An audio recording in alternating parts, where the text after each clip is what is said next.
Hello, everyone. I'm Chris Thomas. You're watching ABC 10 Plus this week. InNOut is set to open a Tennessee office as debate over California policies grow. And in dollars and cents, from homeless to hopeful, how a Sacramento nonprofit empowers women with money skills. Then we hit the back roads. This week, John Bartel takes us to the Monterey County coast to ride the human-powered hand cars. ABC 10 Plus this week starts now.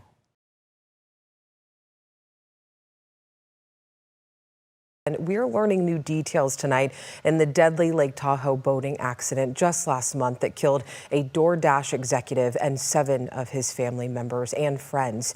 ABC 10's Becca Habegger joins us live in studio with a look at the new report on the investigation that was just published hours ago. Yeah, Alex, the National Transportation Safety Board, NTSB, released its preliminary report today on that June 21st incident. Among new details, we're learning a potentially fatal decision to head back into stormy waters after seeking shelter in Emerald Bay. A sudden, severe, and unexpected storm popped up over Lake Tahoe on Saturday, June 21st, as 37-year-old DoorDash executive Josh Pickles, pictured here with his wife, Jordan Sugar Carlsgard, was aboard a boat with family and friends. His wife and baby daughter had stayed on shore that day. On Wednesday, the NTSB released its preliminary report on what happened, saying 10 people were aboard a 28-foot, 12-seater, $400,000 Chris Craft Launch 28 GT. It was a beautiful, clear day when the party took off toward Emerald Bay near D.L. Bliss State Park, where they anchored for an hour or so. But then this severe storm hit the lake, and the boat's owner decided to try and go back to the marina.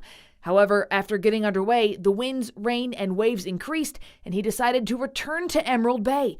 After about 10 minutes, the operator made a second attempt to return to the marina. According to one of the 2 survivors, that's when the boat encountered marble-sized hail and waves 8 to 10 feet high. At one point, a particularly large wave overtook the boat. Shortly after, the boat rolled over to starboard and the passengers entered the water.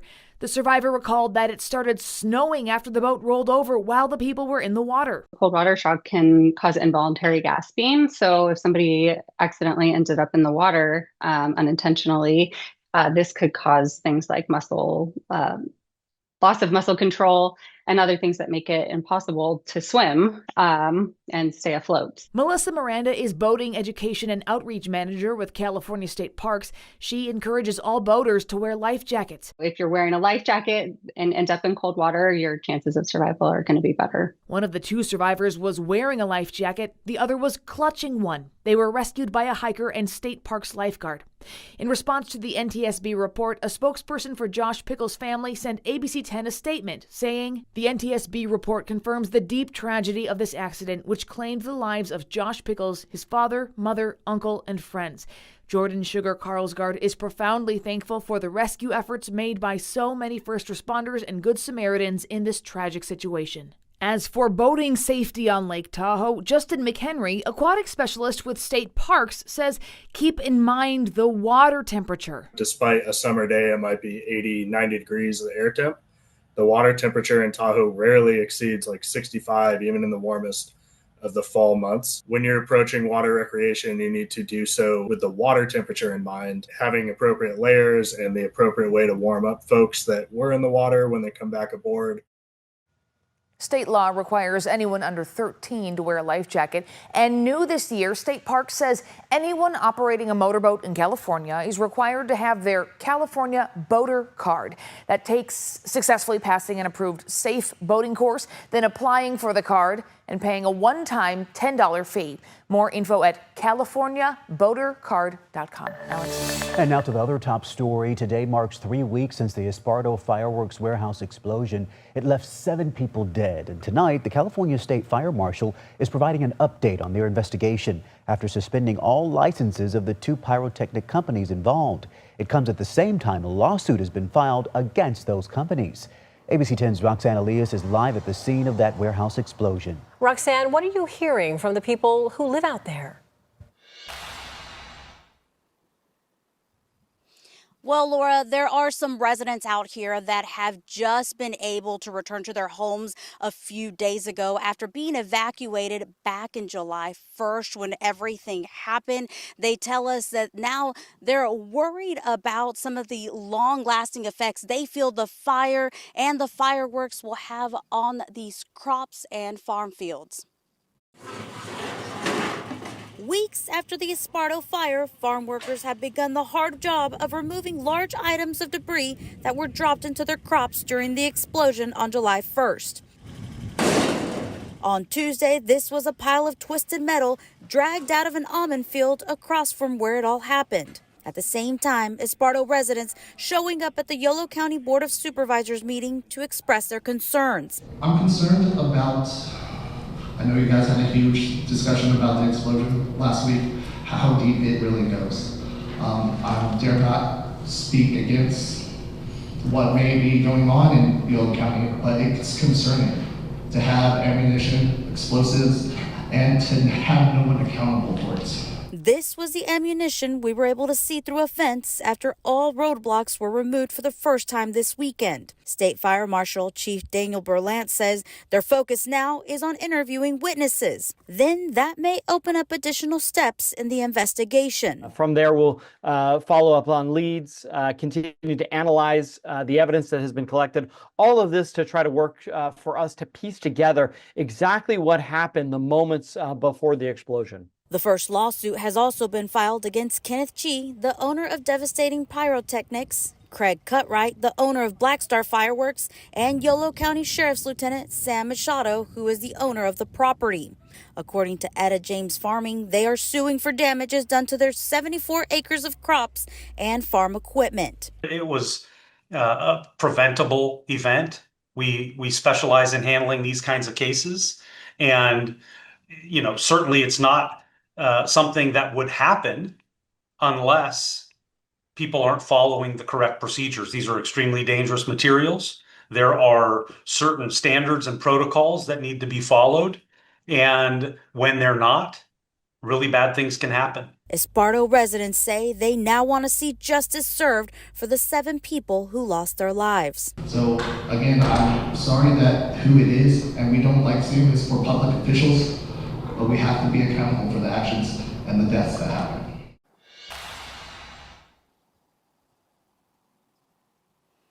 Now, happening in the next 30 days, the California State Fire Marshal plans to make a determination based on the evidence that they have if they should permanently revoke the licenses for both of these companies. He says per law, they have about 30 days to have that suspension in place, which falls by mid-August.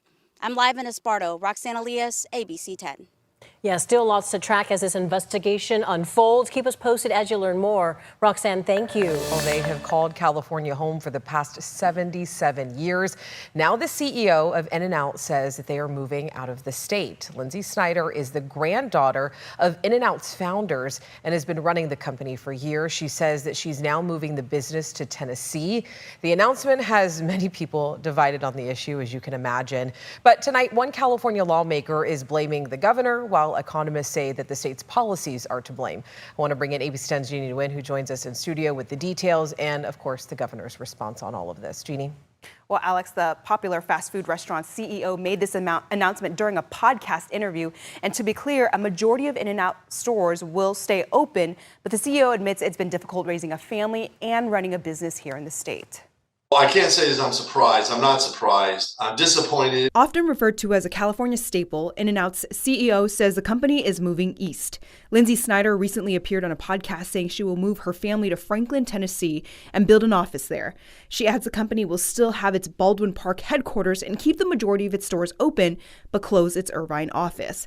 This is the first for the company, which has been in California since 1948. Just in the last few years, we've lost Hewlett-Packard, Fidelity, Carl's Jr., now InNOut, Tesla, Chevron, Oracle, Charles Schwab. How many companies are we going to lose? Last year, the company closed its Oakland location, citing crime. Senator Tony Strickland says things have to change on a policy level, or else we will continue to lose more. I still think California's best days are in the future, but it just takes leadership. And right now we have failed leadership in terms of our governor and our legislature. Despite the loss, financial experts say California remains firm as the fourth largest economy in the world. From an economic vibrancy point of view, it's kind of amazing that California does well in spite of itself. But experts warn the state's policies could be its downfall. I think the tone needs to change at the top. Texas, Florida have a very welcoming tone towards the businesses that are coming out from California. They welcome the businesses from here. They say, listen, we want you here. In a recent podcast interview, Governor Gavin Newsom said 40% of Californians pay lower taxes than in Texas and Florida, but acknowledged the steep taxes for high-income earners. If your only constituency are rich people, then I understand we're a high-tax state. In a statement, a spokesperson for the governor says California is proud to help Lindsay become a billionaire while growing the InNOut business and her family, adding the state is the #1 place to grow a business. Ultimately, lawmakers like Senator Strickland agree, but changes have to happen. They should be here in California, and they should be growing and expanding in California. Now, the governor's office adds California has more Fortune 500 companies than any other state and is a leader in trade, manufacturing, and AI innovation. We also reached out to InNOut but did not get a response. Alex. More than 300 fireworks citations were issued in Citrus Heights this 4th of July, totaling more than $300,000 in fines. Yeah, but one man says he's being blamed for something he did not do. Now he's afraid he could lose his home. ABC 10's Garjpal Sangha has the story. Now we have to deal with this mess. Citrus Heights resident Hector Mion never thought fireworks could get him into this kind of trouble. You just never think it's going to happen to you, even though you didn't engage in illegal fireworks. Nearly 3 weeks after the 4th of July, Mion received this letter from his property manager saying the city accused him of using illegal fireworks, warning him to fix the issue or face consequences. I'm assuming they're going to evict me if I don't resolve this. What were you doing on the 4th of July? So 4th of July, I was actually inside the house watching movies, and actually at 10, I actually picked up my second job shift, so I wasn't even here. The city's new firework enforcement strategy used drones, patrols, and strict fines. Mion questions how accurate those methods really are in a tight-knit neighborhood like his. Duplexes surrounding this cul-de-sac. You know, 8, 10 people, 10 families. I feel like maybe the sighting officer was just eeny, meeny, miny mowing it, or I just don't know. Before he can even get a hearing, Mion says the city wants him to pay a fine of at least $1,000 first. And I don't think that's right. A Citrus Heights police lieutenant tells me if a ticket is mistakenly issued, the first step is to fill out this form, the Administrative Citation Review. This allows a second set of eyes on the situation, and the lieutenant says this step does not require a payment. But if the resident doesn't win this step, the next step is to ask for a hearing. Now that one, fines and fees have to be paid up front. If a resident wins that hearing, then the fines will be refunded. Now the lieutenant tells me in this situation, he doesn't know if the citation was issued by an officer, a drone, or if someone reported it. It sucks to be in a situation where you're getting the fines for maybe your neighbor's fireworks. Mion is now working with his neighbors to track down video and evidence to clear his name. There's not much I could do than to just fight this. Reporting in Citrus Heights, Garjpal Sangha, ABC 10. Now, we did reach out to the city of Citrus Heights and Sacramento Delta Property Management, but we did not hear back in time for this report. Stay with us for updates. Several businesses in Manteca say they're already feeling the impacts of a mile-long roadway project that recently got underway. And they say those impacts are not good, so they reached out to ABC 10. ABC 10's Gabriel Porras spoke to businesses and customers in a story you'll see first on ABC 10. For 25 years, Manteca drivers had a choice, left or right off Main Street into the bays at Dribble's Car Wash. But that choice is gone. We were not made aware of any of it as business owners prior to it passing city council and then being notified. Notified of this, a multi-million-dollar city project to make a mile of Main Street safer by adding crosswalks, bike lanes, and this concrete median. Not opposed to safety, just opposed to the removal of entrances to our businesses. Construction still underway, but at his auto parts store, Paul Machado says the difference has been immediate. You know, we used to average about, 15 to 20 retail customers, and now we're at like 5 or 6. One customer told Paul if he hadn't already paid for a part, he would have kept on driving. Because he said he had to flip around by Burger King, and he said he got almost hit. You know, our delivery driver has a hard time getting out of here too sometimes, especially depending on what time of the day. There's a line of traffic and they won't let us cut in. There's also now a parking problem. Before the project started, people were able to park right here along the street. That is no longer an option, but that's also one of the only places that people visiting this food truck could park, which means they've had to close down. We just wish we knew that this was going on. I'm a reporter with ABC10 News. We reached out to the city of Manteca and the city manager for an interview Thursday, but didn't hear back. You can get around it. You can. It's not going to end your day, but it is frustrating. We just thought that they would tell us. Now, with the concrete set and the turning lanes erased, these businesses and their customers turning in say they're left stuck. We've all been here 20 plus years, all along this way. We just want to know that we're valued. In Manteca, Gabriel Porras, ABC10. Now keep in mind the project was approved back in December. It is set to be completed sometime in August.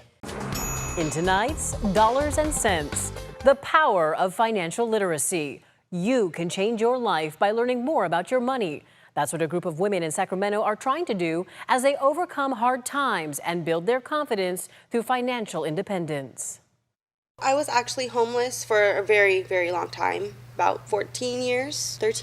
And I just, had a long line of addiction. So I, went into a rehab and I actually came here and I've just changed my life ever since. 26-year-old Ashley King from Del Paso Heights now works part-time as a restaurant cashier and is working to complete her high school diploma this fall. I love English, I love reading, and I like writing. My new hobby is writing poems. She's also taking financial literacy classes at City of Refuge, a nonprofit in Oak Park providing housing and support for women and children. They're being trafficked by a pimp, they're stuck in addiction, abuse, lots and lots of things. And so with that, you're stuck in cycles of poverty, cycles of brokenness, and our job is to really just create a space for them to begin to imagine that life can be different. Women like Ashley are able to learn from financial experts with Safe Credit Union how to open up bank accounts and other basic skills to help them manage their money. I love saving to go to the ocean.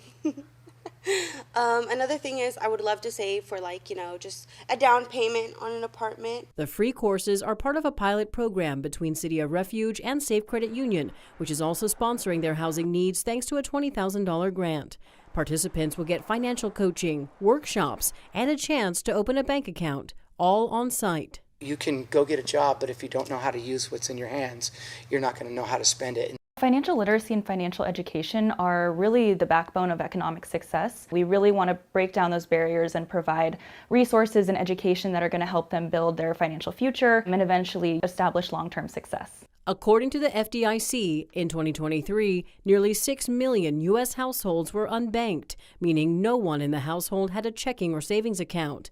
The unbanked rate is even higher among lower income, less educated, and single-parent households. Financial literacy helps build confidence because it lets you take control of your money. It allows you to invest, manage your debt, and then, hopefully pass that on to future generations. The women are learning various topics financial experts say everyone should learn, like learning how to budget, building and repairing credit, and establishing an emergency savings. Tell me about some of the challenges that you've overcome to get to where you are right now. It sounds like you are succeeding and thriving. It's really great. I've never really found a place to plant my feet. But now that I feel, planted, sturdy, that's where the motivation comes from. To okay, you know what? This is a chance, and I'm going to take it. According to Fidelity, only 50% of Americans say they understand basic financial principles, and only about half say they have at least $1,000 in their savings accounts. Experts say when you are financially literate, you'll get better at saving money, avoiding debt, and planning for retirement. Don't forget, you can watch more of my Dollars and Cents coverage streaming right now on the free ABC10 Plus TV streaming app. You can also email me your questions at lpainter@abc10.com. We know that the news stories are filled with challenges and hardships, but incredible things are happening every day, from neighbors helping neighbors to inspiring acts of kindness. Each week, we are sharing stories of people who are really making a difference right here in our community. So tonight, in our Champions of Hope, we introduce you to a man whose Roseville family is hoping to keep his legacy alive. Tiny Hernandez was born and raised right in Roseville. Anytime someone doesn't know me, all I have to say is I'm Tiny Hernandez's granddaughter. And they go, oh, wow, I know Tiny Hernandez. For 20 years, he worked as a custodian at Roseville High School and worked for Roseville Railroad.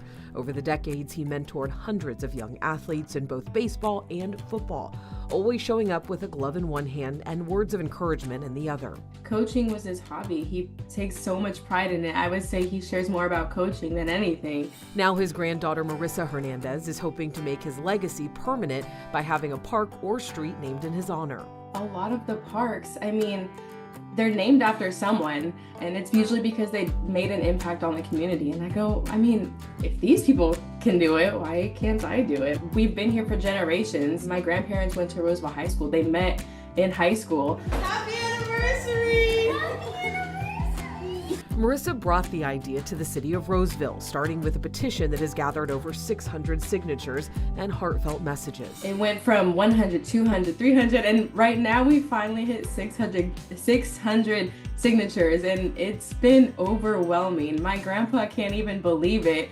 Her dream is to see his name cemented into Roseville, ideally in historic Old Town, near the very places where he spent decades giving back to the community he loves. He's a hardworking guy, and he puts his heart into everything that he does, and he expects nothing in return. Whether it becomes a park, street, or field, the family hopes it will stand as a tribute to the values he continues to live by: service, kindness, and a deep love for his hometown. His family is at the root of everything that he does. It's his everything. And while city officials have yet to formally consider the petition, Tiny's story is resonating. Across social media, people throughout the community are posting their stories and memories about the impact that he had, whether it was coaching or support, but just how he truly cared for so many people. Of course, we'll keep you updated on this. And you can watch more Champions of Hope stories right now on our ABC10 Plus TV streaming app. You can download that app for free straight to your TV. Just look for Champions of Hope on your home screen. All right, whether you're hunting for a bargain, styling a unique look, or trying to shop sustainably, thrifting is really trending right now. ABC10's Becca Habiger shows us how to score big while shopping secondhand without getting overwhelmed. Thrifting has gone from trendy to mainstream, and whether you're a seasoned bargain hunter or a first-timer, finding the good stuff takes more than just luck. First, start in your own closet. Know what you need before you walk through the door.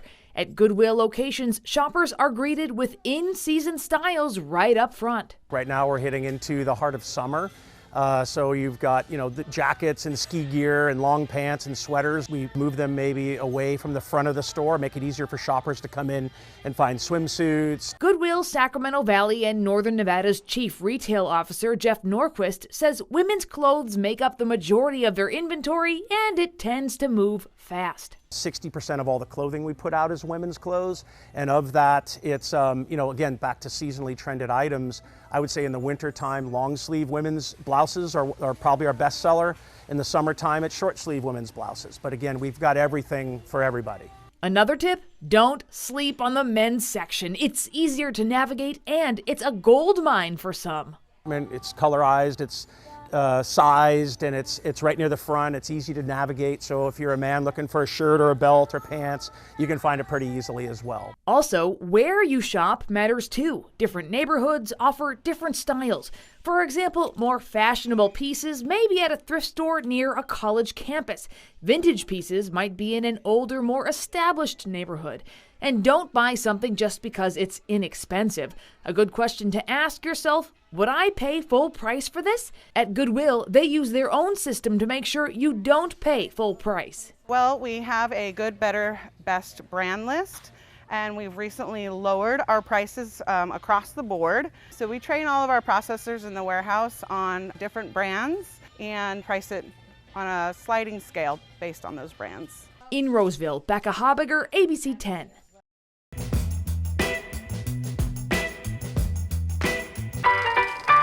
When early railroad maintenance workers needed to make repairs on train tracks, they hitched a ride on handcars. And when modern-day tourists want to experience the breathtaking views of the Monterey County coast, they also hitch a ride on handcars. All right, looks like, hey, now we're going downhill. Yeah, but much easier. There we go. Situated along the Four-Door Dunes in Marina, California, is the Handcar Tours, a unique tourist attraction created by co-owner Mason Clark. But this is a lot like what the men used to travel along when they would build and maintain the railroads in the 18 and early 1900s. So definitely a real historic type vehicle. Although similar to the handcars of the 1800s, these modern-day handcars are equipped with electric assist motors that help you up the inclines of the sand dunes. So we're actually climbing a sand dune right here. When this track was built, they built it up and over every sand dune. They didn't do a lot of excavating or grading because it's really old. So we're actually climbing one of the four-door dunes.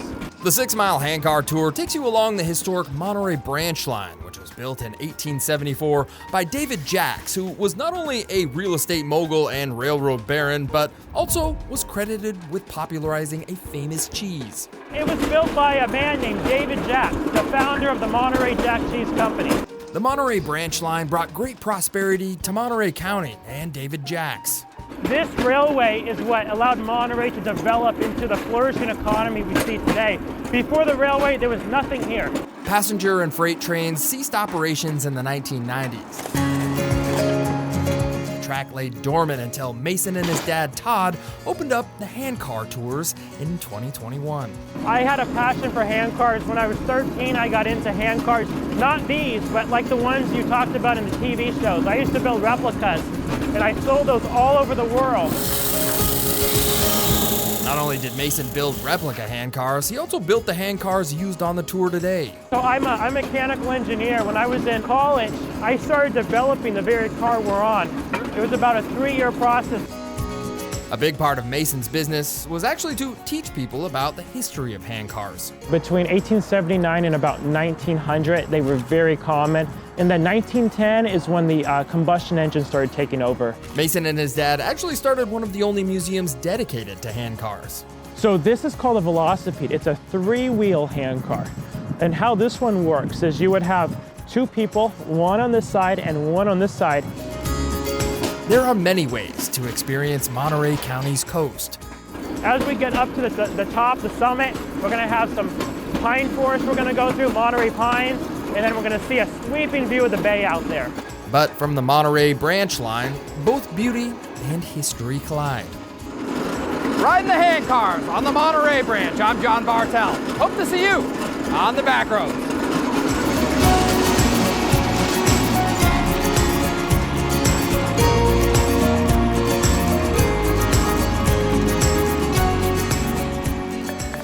Thanks for watching ABC 10 Plus this week. We are here 24/7 on the free ABC 10 Plus TV streaming app. You can get your local news and weather anytime, anywhere.